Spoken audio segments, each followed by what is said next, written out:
Al-Fatihah. A'udzu billahi minasyaitonir rajim. Bismillahirrahmanirrahim. Alhamdulillahi rabbil alamin. Ar-Rahmanir Rahim. Maliki yaumiddin. Iyyaka na'budu wa iyyaka nasta'in. Ihdinas siratal mustaqim. Siratal ladzina an'amta 'alaihim ghairil maghdubi 'alaihim waladdallin. Raditu billahi rabba wa bil islami dina wa bi Muhammadin nabiyyan wa rasula. Rabbi zidni ilma warzuqni fahma.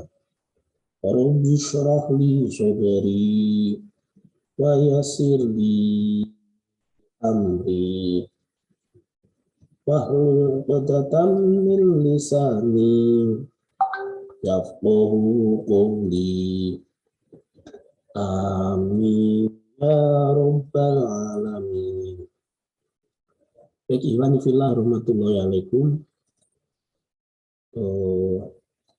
Pagi ini kita akan dirosa materi yang ingin aku sampaikan terkait fadilah tholabul ilmi.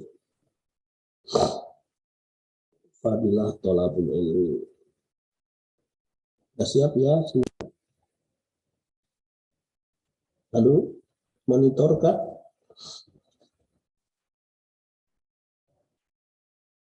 Suara aku bisa didengar? Bisa. Baik. Fadilah tholabul ilmi oleh Yuwana Triutomo, SEI, MSI, mahasiswa S3 UIN Sunan Kalijaga, mutir pesantren Tanfara, dosen Sakofiyah. Bantul 8 Desember 2021. Ada 3 poin penting yang ingin aku sampaikan. Mengapa harus berilmu? Itu yang pertama. Mengapa harus berilmu? Yang kedua adalah apakah ilmu itu? Kemudian yang ketiga, apa fadilah ilmu? Jadi ada 3 pertanyaan.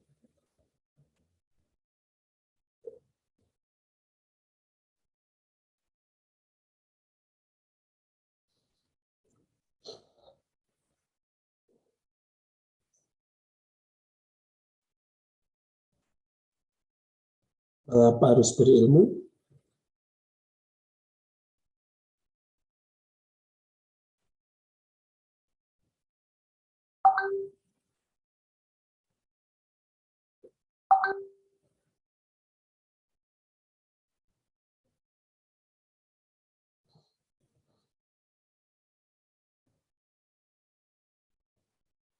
Mengapa harus berilmu?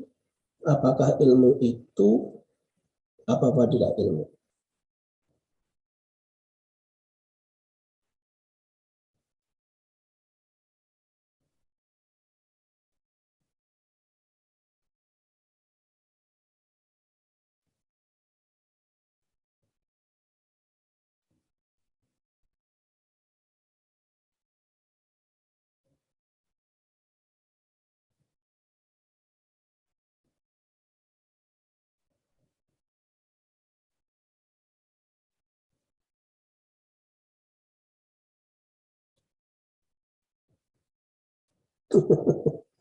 Masya Allah.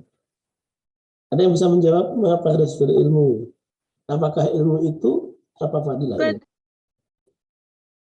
Silahkan, kita interaktif aja ya. Kita interaktif aja, bincang-bincang santai gitu.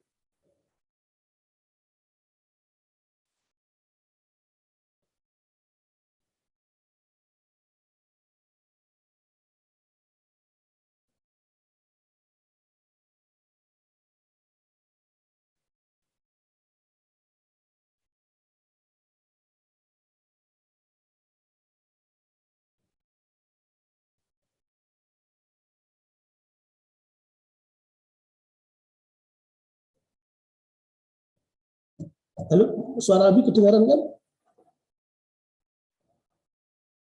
Ini Abi nggak bisa Abi buka PowerPoint, bukan buka Zoom lo ya, sehingga nggak kelihatan siapa yang mute, siapa yang nggak mute. Tapi membuka materi. Jadi ya seperti inilah kuliah online itu memang faktanya seperti ini. Ya, baik kita lanjutkan. Mengapa harus berilmu? Maka setiap kita tentu berpikir, mengapa ya harus berilmu itu? Wanifillah rahmatullahi alaikum, kita tahu bahwa Allah Subhanahu wa taala adalah zat yang menciptakan kita. Siapa yang menciptakan kita? Allah Subhanahu wa taala. Dan Allah menurunkan Al-Qur'an di mana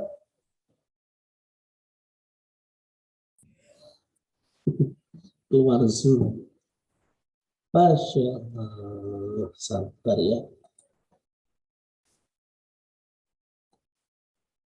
Ya, kita lanjutkan.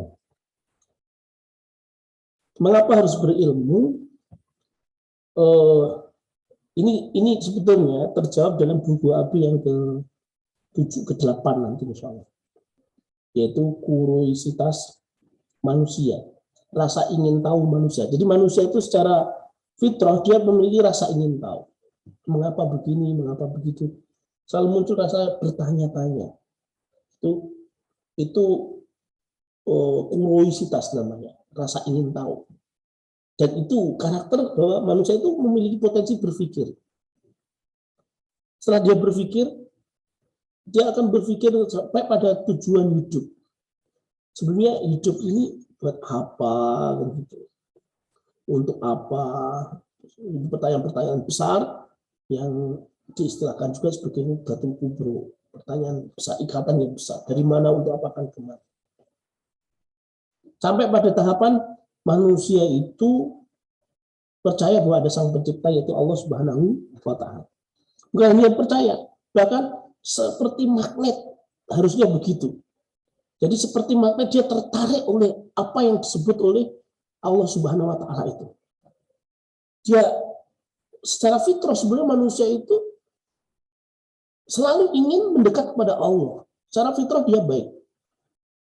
Kullu mauludin yuladu alal fitrah. Kan itu kan, semua manusia dilahirkan itu fitrah. Sifatnya fitrah.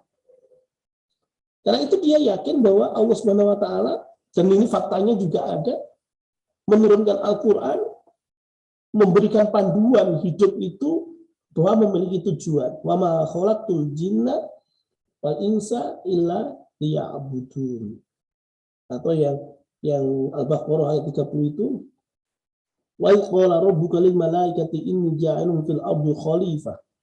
Qalu ataj'alu fiha may yufsidu fiha wa yasfiku dima'i. Yang dialog antara Allah dan malaikat tentang penciptaan Adam itu. Jadi intinya manusia diciptakan oleh Allah untuk beribadah kepada Allah, untuk menjadi khalifah fil ardh. Gitu.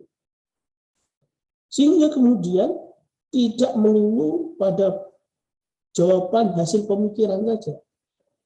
Bahwa manusia ketika ditanya mengapa harus berilmu, dia berpikir untuk menghasilkan jawaban, iya, itu jelas. Tapi jawaban itu tidak datang dari proses berpikir yang kemudian dari manusia itu sendiri. Kenapa? Karena ada peran Allah yang kemudian menguasai diri. Itu. Alhamdulillah rahmatullahi alaikum. Disitulah kemudian manusia sejati itu dia akan senantiasa bertakwa secara sempurna. Meskipun kesempurnaan itu nggak akan mungkin bisa dicapainya. Kenapa? Karena kesempurnaan itu yang milik Allah. Al-kamil lillah, wa laysal kamla illa lillah. Kesempurnaan itu hanya milik Allah. Meski demikian, karena Allah memerintahkan kita untuk wadkhulu fi silmi kafah, agar masuk Islam secara sempurna, secara menyeluruh, maka otomatis kemudian kita beribadah kepada Allah itu menuju pada kesempurnaan. Ya Allah, terus menuju pada sempurna sampai pada akhir kehidupan ini adalah bertemu dengan Allah Zat yang Maha Sempurna. Begitu. Ada celaan manusia beribadah dengan sebagian-sebagian saja. Afatu'minuna bi ba'dil kitabi wa takfuruna bi ba'd? Apakah engkau beriman hanya pada sebagian kitab, sementara sebagian yang lain engkau ingkari? Nauzubillah min dzalik. Sehingga kemudian imani fillah rahmatullahi alaikum, kepada siapapun dia yang sudah hafal Al-Quran, ya, capaiannya berapapun, yang baru dapat An-Nas, Al-Falaq, Al-Ikhlas, yang baru dapat juz 30 misalnya, juz amma, atau bahkan dia sudah dapat 5 juz, 10 juz, 15 juz, 20 juz, bahkan 30 juz, tidak boleh berhenti. Harus terus menaikkan juz-juznya sampai mungkin sampai nanti dia bisa murojaah di depan Allah Subhanahu wa taala. Begitu. Itu yang namanya kesempurnaan di dalam thalabul ilmi sampai ketemu Allah Subhanahu wa taala. Begitu. Jadi, mengapa harus berilmu? Karena kita menuju Allah. Untuk menuju Allah itu tidak bisa kalau tidak dengan ilmu. Yang ilmu itu datangnya dari Allah Subhanahu wa taala. Ini pertama. Mengapa harus berilmu? Kemudian yang kedua, apakah ilmu itu? Nah, ini gambar foto hampara masa depan. Ya. Apakah ilmu itu? Ini gambar hampara masa depan dengan ilustrasi ada mushaf di atasnya. Iwani fillah rahmatullahi alaikum. Ada dua. Pertama, ilmu kehidupan yang biasa disebut ilmu, ya, bagaimana manusia bisa hidup dengan dengan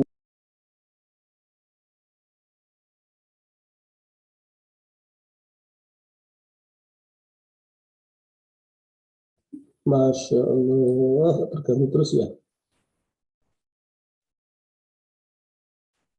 Nah, tuh. Jadi ada ilmu kehidupan, ilmu-ilmu yang dibekalkan untuk menghadapi kehidupan sehingga dia bisa hidup dengan normal. Ada yang sifatnya sakofah Islamiyah.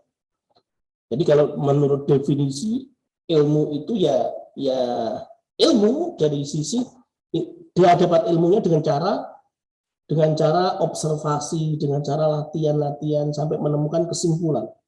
Al-ma'ariful lati tu'khadu an tariqil tajrubah wa munadharah wal istintaj, produksi. Sementara kalau sakofah Islamiyah dalam hal ini, dia al-ma'ariful lati tu'khadu an tariqil ikhbar wa talaqi wal istinbab. Jadi mendapatkan ilmunya dengan cara harus berguru. Kalau ilmu kehidupan itu tidak harus berguru. Dia bisa try and error. Dia bisa coba-coba. Dia bisa pengamatan-pengamatan. Observasi-observasi itu ilmu kehidupan.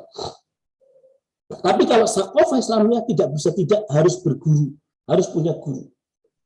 Cara sakofah Islamiyah itu ada unsur wahyu. Yang kemudian sampai kepada Rasulullah Muhammad SAW. Itu sakofah Islamiyah. Dengan cara apa? Ikhbar. Kata gurunya, kata guru punya sanad. Punya guru, yang guru punya guru, sampai Rasulullah SAW. Kalau Abi, ini mohon tahadus bin imah, alhamdulillah, pada urutan ke-31. Sakofah Islamiyah. Nah, imani fillah rahmatullahi alaikum. Disinilah kemudian antara ilmu kehidupan dengan sakofah Islamiyah itu diamalkan bersama-sama, tumbuh bersama. Suatu saat kita mendapat informasi dari guru yang kemudian kita uji cobakan di dalam kehidupan kita di tengah-tengah masyarakat atau di dalam asrama, menjadi ilmu yang kemudian yakin menambah keyakinan kita. Itu. Iwani fillah rahmatullahi alaikum. Kita lanjutkan. Kalau kita simpulkan ringkas ya pelajaran Al-Quran di Hambara itu sederhananya hanya 4 ini. Al-Quran dalam arti prakteknya ya. Kalau Al-Quran dalam arti teori kan berarti ada ulumul Quran 1, ulumul Quran 2. Tapi dalam arti praktek ini hanya 1, 2, 3, 4 ini. Sederhananya hanya 4 ya. Meski kemudian 4 ini menjadi unsur dari induk dari semua kegiatan Al-Quran yang selama ini kita lakukan. Ada subuh, ada yang tahsin, ada yang mungkin kalau ada yang mau belajar qiraah, misalnya ada Ustadz Muhajirin, dia bisa qiraah, bisa ngajari yang seperti mu'amar, seperti qori internasional, lagunya Nahrawan, terus apalagi lagu-lagu yang itu a'udzubillah, masa tapi nggak tahu sampai itu bisa Ustadz Muhajirin bisa itu. Kalau sekedar tahsin saja misalnya teman-teman bisa ke kakak-kakak tingkat Mas Basit misalnya, ada Mas Arif, itu tahsin ya, tahsin untuk memperbaiki bacaan, atau teman-teman satu angkatan beberapa misalnya Taqiyuddin angkatan 2021 itu sudah bisa, yang sudah juz amma itu insya Allah sudah bisa ya, meski kemudian beberapa perlu abi kawal juga, beberapa yang belum bisa sama sekali habis siapkan itu peraga, alat peraga itu semua menginduk pada roadmap yang kita buat di Hambara itu dengan hafalan juz amma, faham ayat-ayat ekonomi. Kalau misalnya hafalan juz amma ini nggak diambil, akan berdampak kepada proses studi berikutnya. Karena apa? Antara ilmu dengan sakofah ini satu kesatuan yang harus diamalkan bersama-sama. Percaya deh, percaya. Kakak tingkat kalian ada yang sampai sekarang itu belum ujian juz amma, itu problem dalam studinya. Problemnya dalam studinya. Kenapa? Karena wallahu alam, apakah karena menyepelekan naudzubillah min dzalik ya, atau menunda-nunda atau macam-macam. Tapi waktu itu tidak bisa kemudian dikonfirmasikan. Maksudnya waktu itu tidak bisa ditunda. Waktu ya ada, masing-masing ada waktunya. Sholat zuhur ya waktunya zuhur, sholat asar waktunya asar, sholat maghrib waktunya maghrib. Juz amma waktunya ya roadmap itu, sesuai roadmap yang sering kami sampaikan itu. Kemudian bagaimana Ustaz kalau sudah dapat 100 halaman lebih misalnya, sudah dapat 400 halaman, sudah dapat bahkan ada yang sudah selesai 604 halaman, bolehkah mengambil ayat-ayat ekonomi? Boleh. Jangan ditunda-tunda, silahkan. Laksanakan sebagaimana syarat-syaratnya, kan gitu. Nah, karena setiap amal itu pasti ada syarat dan rukunnya. Sholat ada syarat dan rukunnya. Syaratnya diantaranya suci, terus kemudian menghadap kiblat, berpakaian nutup aurat, suci tempat pakaian dan badan itu kan, itu ada syarat-syaratnya. Maka hafalan juz amma, kalau hafalan ayat-ayat ekonomi, kalau misalnya teman-teman yang sudah 604 halaman ya, ada Laili, ada Anissa, ada Habibah, misalnya angkatan 2021, itu mau ambil ayat-ayat ekonomi boleh. Syaratnya ada 5. Pertama, dia sudah dapat karena 100 halaman kan minimal dia sudah dapat. Kemudian pernah menerima BHS, pernah juga menerima setoran BHS misalnya. Terus kemudian pernah menguji juz amma, ya jelas pernah menguji juz amma. Kemudian yang keempat, pernah hadir di ujian ayat-ayat ekonomi sebelumnya untuk mengetahui pengalaman, ujian ayat-ayat ekonomi itu begini.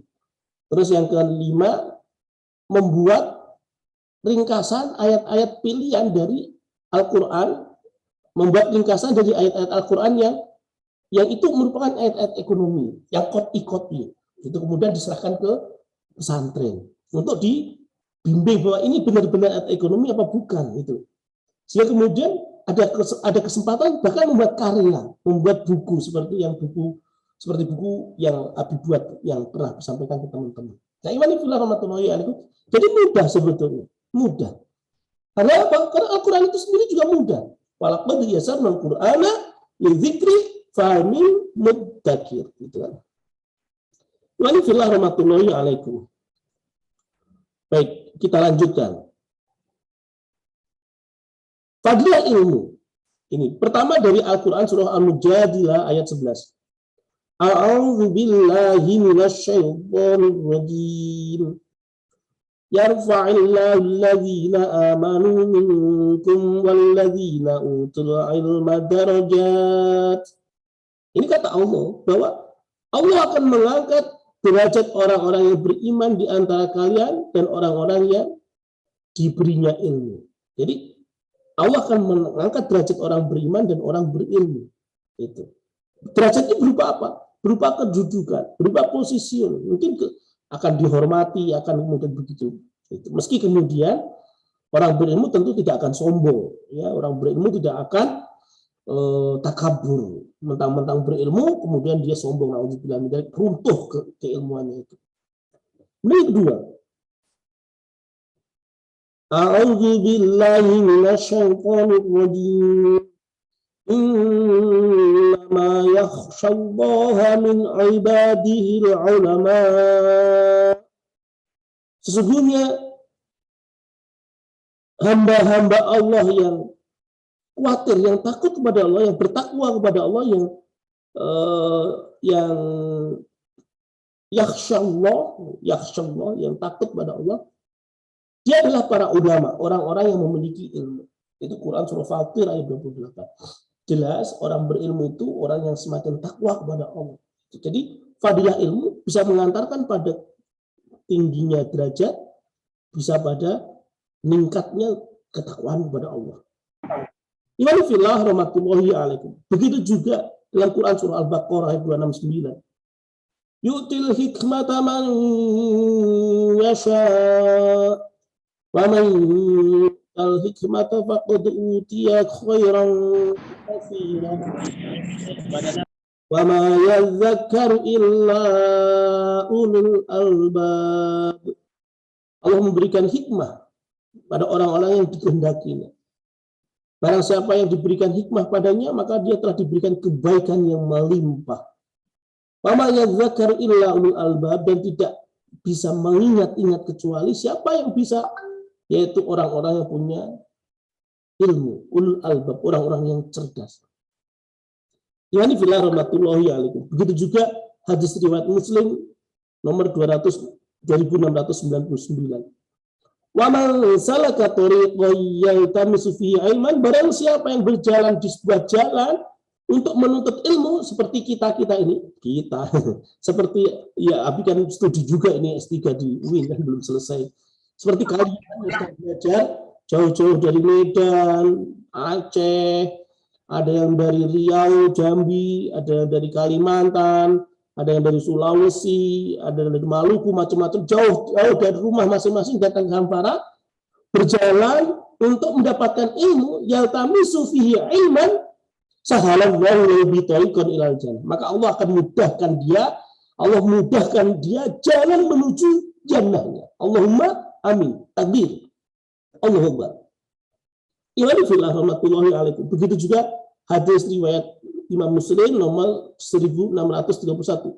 Idza matal insanu inqata'a amaluhu illa min salasatin. Min shadaqatin jariyatin wa ilmin tafa'u bihi wa waladin sholihin yad'ulah. Sesungguhnya ketika seseorang itu mati, maka semua amalnya itu terputus kecuali 3: sedekah jariyah, ilmu yang bermanfaat, dan anak yang solih yang mendoakannya. Pembahasan kita dan ilmu yang bermanfaat. Ilmu yang bermanfaat itu ilmu yang kemudian dia bisa menjadi modal yang dibawa ketika meninggal dunia nanti menghadap pada Allah, selain sedekah jariyah dan anak yang soleh. Nah, iwani fillah rahmatullahi alaikum. Itulah fadilah-fadilah ilmu yang tentunya sangat penting bagi kita untuk memilikinya. Baik, itu yang bisa Abi sampaikan. Terima kasih. Bila taufiq wal hidayah. Assalamualaikum warahmatullahi wabarakatuh. Waalaikumsalam warahmatullahi wabarakatuh. Ya, silahkan. Barangkali ada diskusi, ada dialog. Kalau ada moderator, waktu dan tempat, Abi kembalikan ke Mas moderator. Ada moderatornya kan? Ya, kalau enggak, silakan, mungkin ada pertanyaan.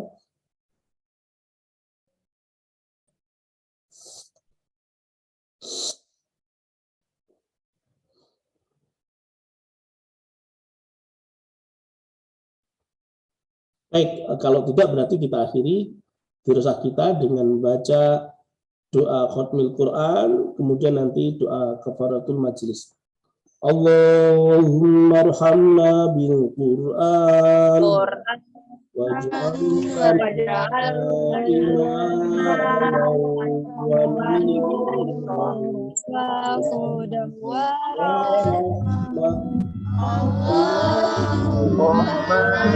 waj'alna minhu ma nasina wa'allimna